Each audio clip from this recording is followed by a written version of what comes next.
भारत में संक्रमित मरीजों की संख्या दुनिया में सबसे कम है।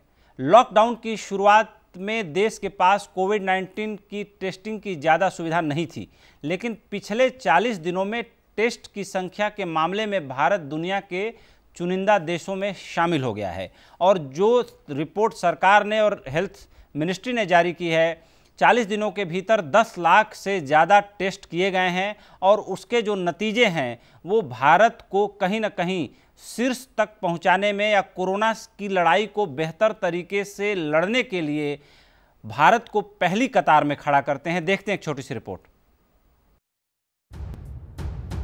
कोरोना के खिलाफ जंग में भारत पूरी दुनिया में अव्वल है। Indian council of medical research के मुताबिक रविवार तक देश भर में 10,46,450 सैंपलों की जांच हो चुकी है और इनमें से 39,980 लोग कोरोना से संक्रमित मिले हैं।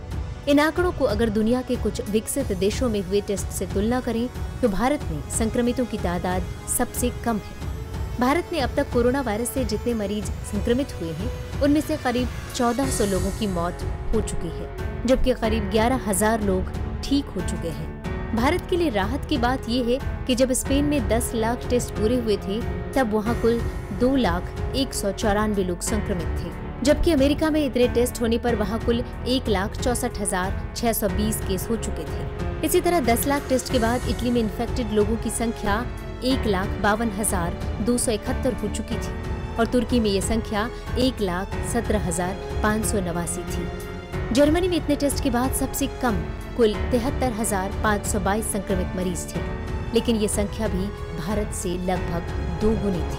इतना ही नहीं, भारत दुनिया के उन चुनिंदा देशों में शामिल है जो अब तक 10 लाख टेस्टिंग कर सके हैं। भारत के अलावा अमेरिका, इटली, स्पेन, तुर्की, जर्मनी, इंग्लैंड, रूस और यूएई ने अब तक 10 लाख या इससे ज्यादा टेस्ट किए हैं।